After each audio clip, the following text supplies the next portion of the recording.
श्री गणेश, श्री गणेश, श्री गणेश।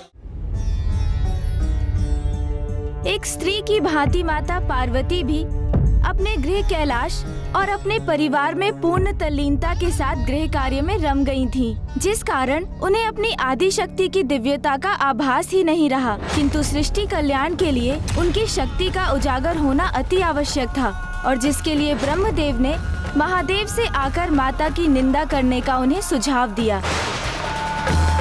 ब्रह्मदेव, मेरी अर्धांगिनी है उमा, उसका रूप नहीं, उसका तो संपूर्ण प्रतिरूप दिव्यता का प्रतीक है। और ये ज्ञात होते हुए भी आप मुझे कैसा सुझाव दे रहे हैं?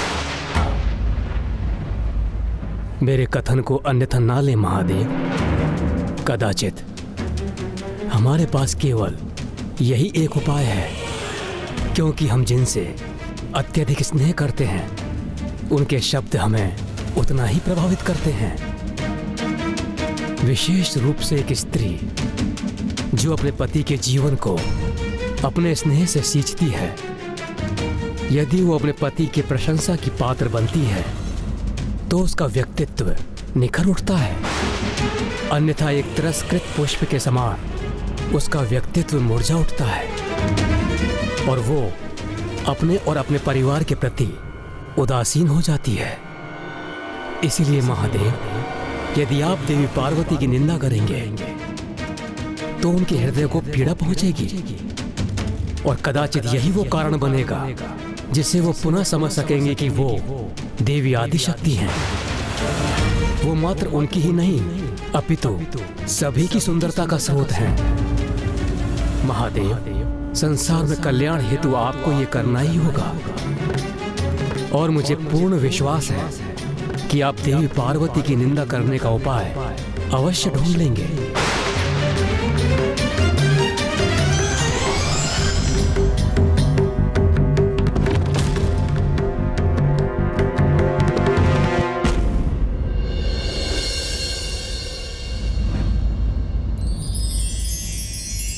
सूरज संजम के माथे पर कुमकुम का मंगल टीका, ऐसी शोभा देख के सृष्टि का लगता हर रंग फीका। केशों के जोड़े भी सजा ले पार्वती स्वामी, गिरिजा, पार्वती है ये गिरिजा। स्वामी क्या हुआ? आप मुझे एक तक ऐसे क्यों निहार रहे हैं? बताइए ना नाथ, कैसे दिखाई देती हूं मैं?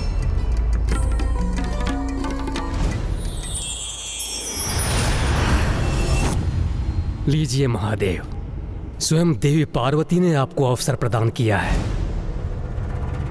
लाभ उठा लीजिए।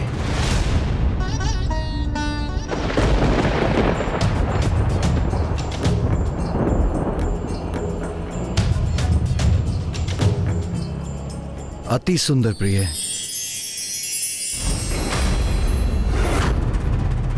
चलिए, मैंने अपनी प्रशंसा तो सुन ली, अब आप ये फल ग्रहण कीजिए। मैं चलती हूँ, मुझे कुछ और कार्य पूर्ण करने हैं।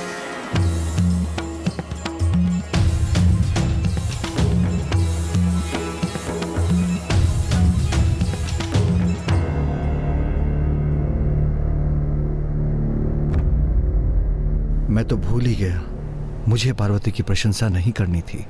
ब्रह्मदेव ने कहा था। हमारे पास केवल यही एक उपाय है, आप किसी भी प्रकार देवी पार्वती के रूप की निंदा कीजिए। किंतु जिस पार्वती में मुझे पवित्रता और सौंदर्य ही दिखाई देते हैं, उसकी निंदा कर उसका अपमान कैसे करूंगा? ब्रह्मदेव ने महादेव को एक बहुत बड़ी दुविधा में डाल दिया। बड़े से बड़े असुर का संहार तो महादेव बड़ी सहजता और सरलता से कर देते, किंतु माता का अपमान उनके लिए बहुत कठिन था। किंतु महादेव को यह ज्ञात था कि वो वचन दे चुके हैं, इसीलिए अब उन्हें ऐसा करना ही था।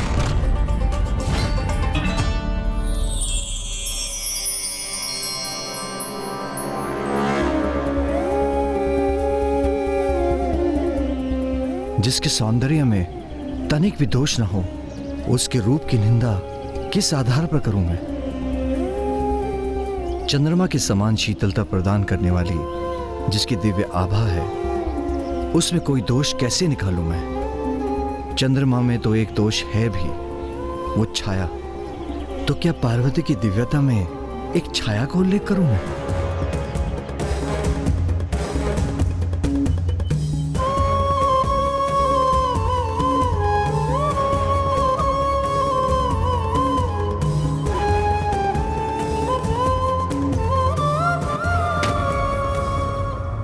आप क्या कुछ कहना चाह रहे थे स्वामी?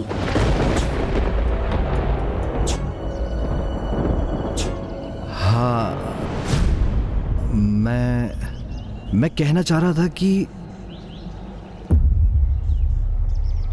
काली मेघ की छाया इन दिनों आकाश में दृष्टिगोचर नहीं हो रही। नाथ, आप भूल गए क्या? जेठ का मास, और भला जेठ की इस तपती धूप में आपको काली कटाई कहां से दिखाई देंगी स्वामी?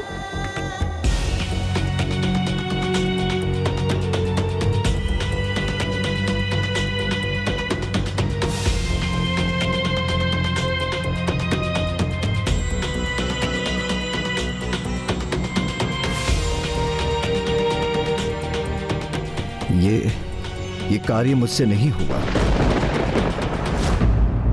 मैं महादेव की दुविधा समझ सकता हूं। यदि कभी मैंने भूल से भी देवी सरला की तनिक से भी निंदा कर दी तो उनका क्रोध सहना अत्यंत कठिन हो जाएगा। किंतु महादेव तो माता आदिशक्ति के समक्ष थे। महादेव निरुपाय थे, किंतु तभी उनके मन में एक योजना ने जन्म लिया। मेरी अर्धांगिनी है उमा, अर्थात मेरा आधा अंग। यदि मैं मुख से उसकी निंदा नहीं कर सकता तो मन के भीतर से ही कर देता हूँ। वो समझ जाएगी कि मेरे मन में क्या चल रहा है और मुझे प्रत्यक्ष रूप से उसकी निंदा भी नहीं करनी पड़ेगी।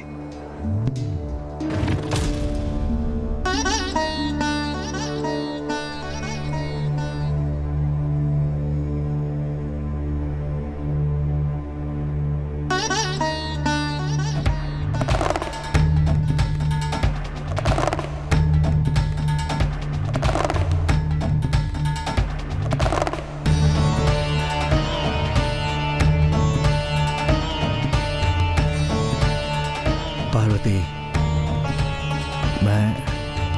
मुझे तुम्हारी दिव्यता में दोष दिखाई देने लगा है। अब तुम्हारा रूप दिव्य प्रतीत नहीं होता मुझे।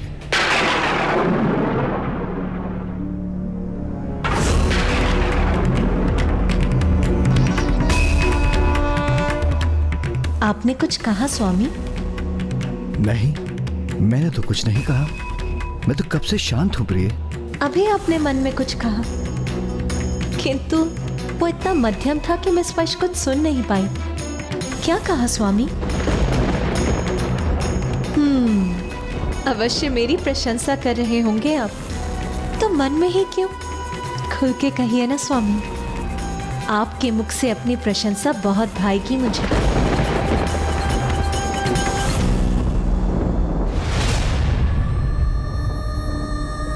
नाथ, अपने पति के मुख से अपनी प्रशंसा सुनने के लिए लालायित देवी पार्वती को जब ये ज्ञात होगा कि महादेव मन ही मन उनकी निंदा कर रहे थे, तो वो क्रोध में आकर रौद्र रूप भी धारण कर सकती हैं। और यदि उन्हें ये ज्ञात हुआ कि इन सब के पीछे आपका सुझाव है, तो फिर क्या होगा? नहीं उमा, मेरे मन में तो कोई विचार उत्पन्न नहीं हुआ। लाइए, आप मुझे पान दे दीजिए। अवश्य दूंगी स्वामी, किंतु उसके पूर्व आपके मन में जो विचार है आप मुझे वो बताइए। आप मुझसे छिपा क्यों रहे हैं स्वामी?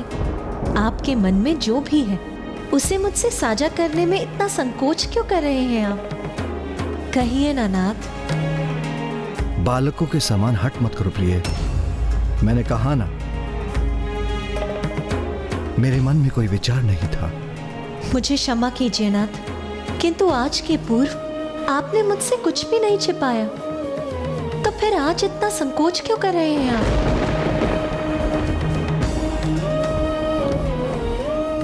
उमा, प्रिय। नाथ, यदि वास्तव में मैं आपकी प्रिय हूं तो बताइए, क्या था आपके मन में?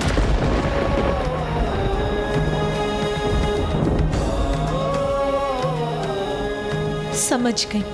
यदि मेरे इतने आग्रह करने पर भी आप मुझे नहीं बता रहे, तो अवश्य ही कोई बुरा विचार होगा आपके मन में।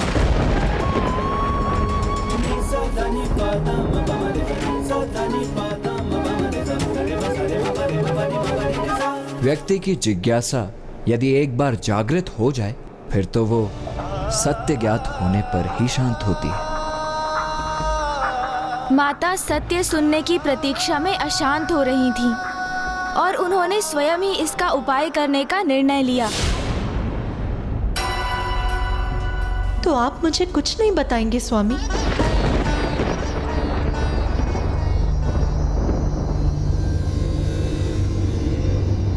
तो उचित है।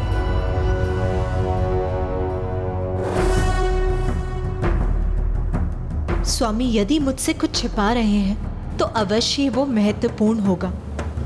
मैं स्वयं ही आपके मन में कहीं बात जान लेती हूँ। मुझे तुम्हारी दिव्यता में दोष दिखाई देने लगा है। अब तुम्हारा रूप दिव्य प्रतीत नहीं होता। दिव्य प्रतीत नहीं होता।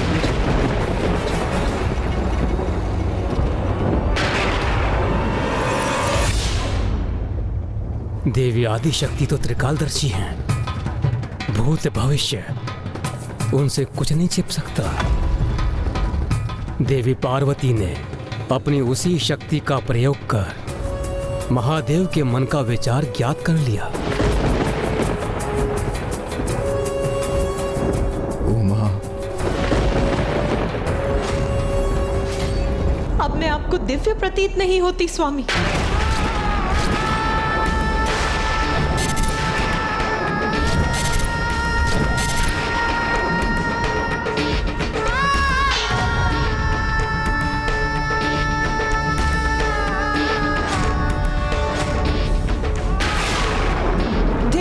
मुझे और मेरे अस्तित्व को। मुझे विश्वास था कि आप मुझे मेरे हर रूप में स्नेह करते हैं।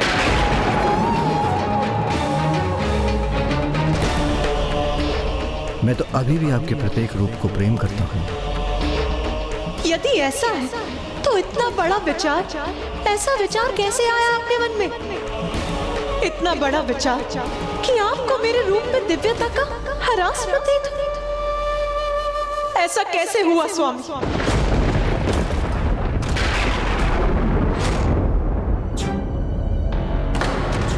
स्पर्श मत कीजिए मेरा स्वामी।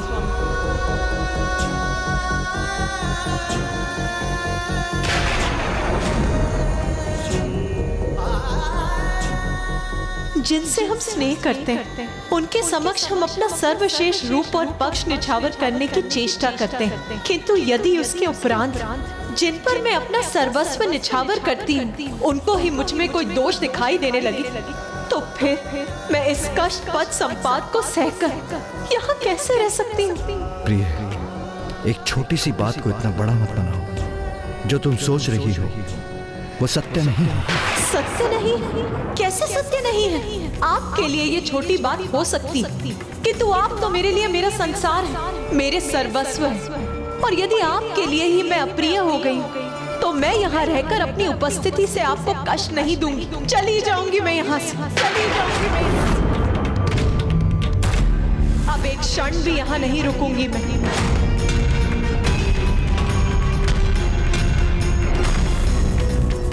उमा, माता।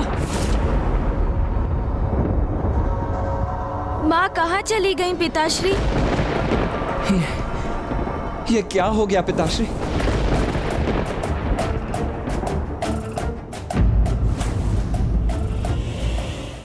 तो क्या माता पार्वती कैलाश छोड़कर चली गईं? किंतु कहाँ गई वो और क्या किया उन्होंने? और फिर वो कैलाश लौटी कैसे? हमें बताइए ना पिताश्री, कहाँ अदृश्य हो गई है माँ? क्यों रुष्ट हो गई माता? क्या आपने उनसे कुछ अप्रिय वचन कह दिया?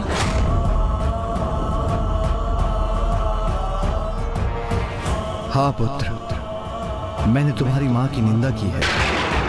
क्या? निंदा की? वो भी माँ की? किंतु क्यों?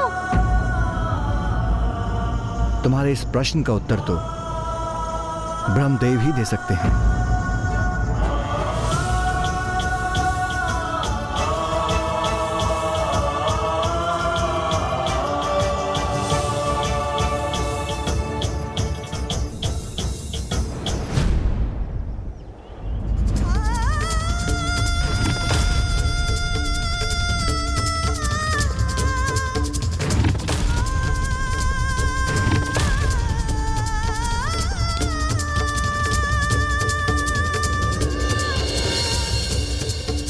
ब्रह्मदेव, ज्ञात है मुझे इस घटना के पीछे आप ही। तो अब मैं भी आपको इसके लिए एक उचित उपहार दूंगी। अब आपकी ही तपस्या कर, आपको प्रसन्न कर, आप ही से वरदान प्राप्त कर मैं अपना एक अत्यंत दिव्य रूप प्रकट करूंगी। ओम ब्रह्मदेवाय नमः। ओम ब्रह्मदेवाय नमः। ओम ब्रह्मदेवाय नमः। ओम ब्रह्मदेवाय नमः। ओम ब्रह्मदेवाय नमः। ओम ब्रह्मदेवाय नमः।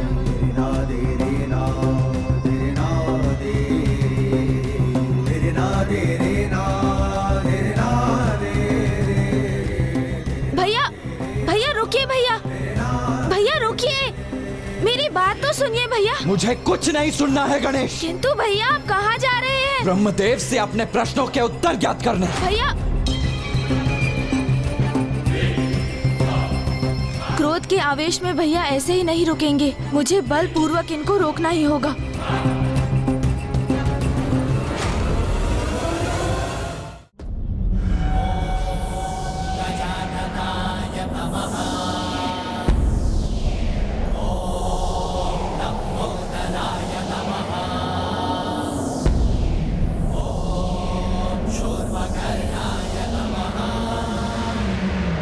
गणेश, रोको ये वायु प्रवाह।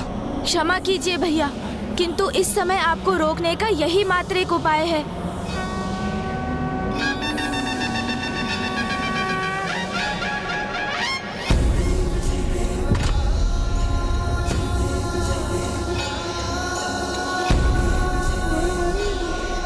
उचित है, फिर मैं ही रुक जाता हूँ। अब तो रोको। आप क्रोध के आवेश में पुनः तो नहीं आगे बढ़ेंगे ना भैया? अपने वचन पर स्थिर रहेंगे? हाँ गणेश, मैं स्थिर रहूंगा अपने वचन पर। उचित है फिर।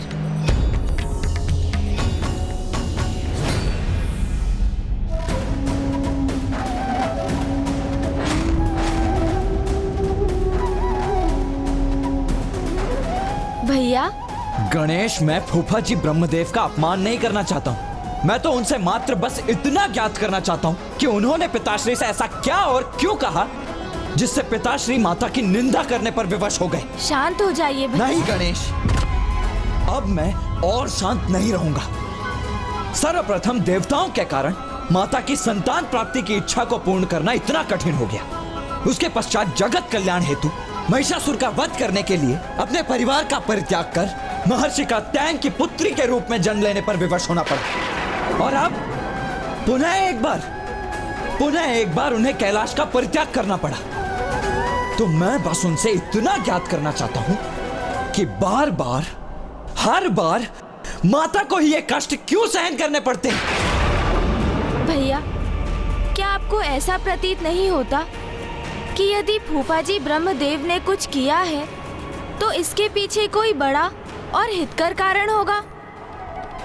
और कदाचित पिताश्री को भी ज्ञात है कि वो कारण क्या है। किंतु गणेश, इन सब में कष्ट तो माँ को ही हुआ है ना?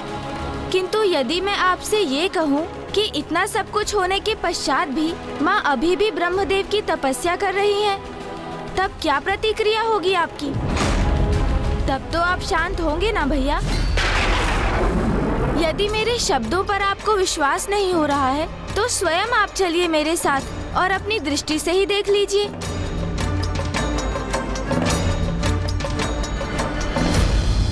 ओम ब्रह्मदेवाय नमः। ओम ब्रह्मदेवाय नमः। ओम ब्रह्मदेवाय नमः। सर्वे भवन्तु सुखिनः सर्वे सन्तु निरामया सर्वे भद्राणि पश्यन्तु मा कश्चित् दुःखभाग् भवेत्। ओम शान्तिः शान्तिः।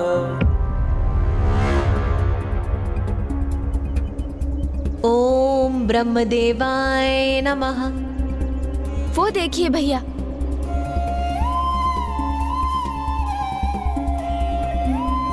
जब माँ स्वयं ब्रह्मदेव की उपासना कर रही हैं, तो फिर इसमें हमारा हस्तक्षेप भला कहाँ उचित है? माँ तपस्या में लीन है तो इस अंतराल में हम क्या करें गणेश? कुछ नहीं। कभी कभी कुछ नहीं करना भी ना बहुत कुछ करने के समान होता है। ओम ब्रह्मदेवाय नमः। इस प्रकार गणेश जी ने कुमार कार्तिकेय को शांत किया और वापस ले आए। किंतु जिस सघन वन में माता ने अपनी तपस्या आरंभ की थी, वहीं एक बड़ा संकट प्रकट होने वाला था। सर्वे भवन्तु सुखिनः सर्वे सन्तु निरामया सर्वे भद्राणि पश्यन्तु मा कश्चित् दुःखभाग् भवेत्। ओम द्रौ शान्तिरन्तरिक्षं शान्तिः पृथ्वी शान्तिरापः शान्तिरोषधयः शान्तिः वनस्पतयः शान्तिर्विश्वे देवा। क्रोध में लिया गया निर्णय अनुचित हो सकता है, इसलिए हमें अपने मन को शांत करके ही कोई भी निर्णय लेना चाहिए।